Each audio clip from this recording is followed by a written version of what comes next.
I love alternative complementary medicine. I think it adds an enormous amount to the traditional resources we have in Western medicine. Acupuncture is extremely useful for pain. If pain is not your major problem, it probably won't be that helpful. Massage, we have massage and we have hands-on physical therapy, and I think the two can be somewhat different. I've had people do aggressive massage techniques, Rolfing, which I think has been harmful to many of them. However, appropriate deep tissue massage to work out tight areas, trigger point areas, done under the hands of a skilled therapist, I think can be very beneficial.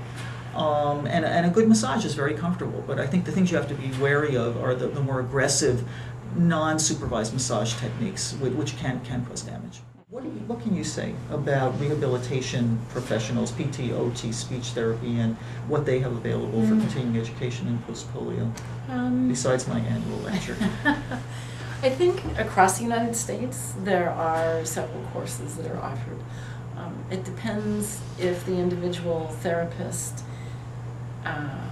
looks broadly and more globally and includes the neuro patients in their perspective, or if they're more of an orthopedic therapist. And then if I have observed them treat a post-polio patient just like an orthopedic patient, expecting that even if you start with 1 pound or no movement to some movement and then add a weight, it should regain.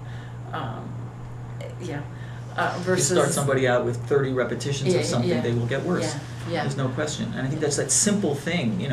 Any physical therapy prescription that I write for somebody who's living out in Yehopitzville and there's nobody knowledgeable out there and there's one physical therapist in the mountains, I can write very specifically, low repetition, gradual increasing resistance, avoid pain and fatigue, and that should be enough for them to structure an appropriate But they program. often don't understand that the low resistance, start with low repetitions, gradually increase, depending upon how many motor units the individual has left.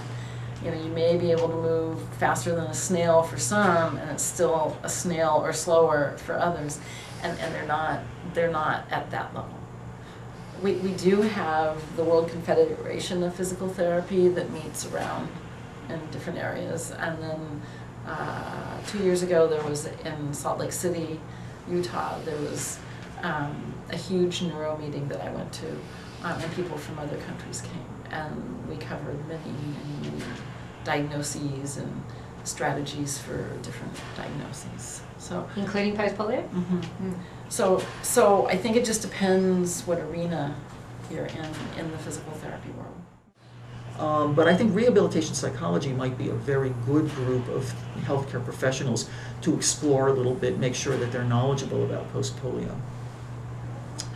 If reasoning doesn't work, if showing them, here you went out shopping all day, the next day you spent it in bed, is this a helpful pattern for you?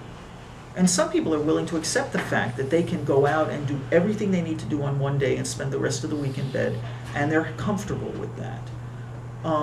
Unfortunately, it's hard to convince somebody that they could be adding neuromuscular damage by doing that, because it may take months or a couple of years for them to see that, gosh, I am weaker, and now I can't do that anymore physically. Not that I'm trying to avoid pain and fatigue, but I physically can't do it, and potentially my overuse is behind that.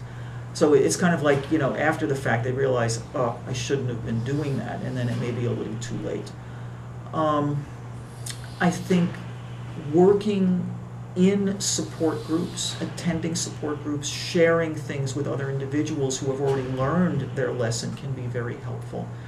And I think working with a rehabilitation psychologist, the same kinds of psychologists that work with people with traumatic brain injury, people with spinal cord injury, could also be helpful in changing their expectations and helping to remodel their approach to life, still being able to do everything they enjoy doing, just doing it in a different way. I would say a psychologist on staff would be a great idea. One who has some grasp of this, though, because psychologists specialize in different areas too. I also see a role for the clinic in showing people how to reduce inflammation. And this I don't think has been taken up yet. This is a specialty because it involves a wide area of things. In particular, though, it involves lifestyle, and it involves both reduction of stress, psychological stress, physical stress, and food, changes in eating, because they all play a huge role in whether or not you have rampant inflammation or you are dampening it. The idea of an inflammation specialist who gathers evidence from many areas, not just peer-reviewed journals, although that's a big source of good information, yes, but also, people, for instance, occupational therapists should be able to say, well, if this person does that, we see an inflammation in that area. So I think there are many people who can contribute to providing doors as to what's causing inflammation. And once you know what causes it, you can attack the method to reduce it. It's really kind of a chicken and an egg thing. There actually is a new thing. I just pulled this out for you because I was going to show it to you. So this is a 2006 article from the European Cytokine Network. It's a peer-reviewed journal. It has some interesting, it's very succinct, and it says, for instance, at the end, his final line, I just love it. Thus, it can be considered that obesity corresponds to a subclinical inflammatory condition that promotes the production of pro-inflammatory factors involved in the pathogenesis of insulin resistance. Basically, overweight equals insulin resistance. This is not news. I mean, people have been being told all along that if you are diabetic, you need to reduce your weight. But they don't know why. They didn't know why. And the tie-in is the fact that it's the inflammatory nature of the visceral fat cells. That's the tie-in between weight and insulin reduction. But a neurologist is good to have too, because a lot of it's not easy, and we do find other neurological problems in these patients, sort of, which may be directly. Some of them are totally unrelated to polio. Some of them may be sort of related to polio. Yeah.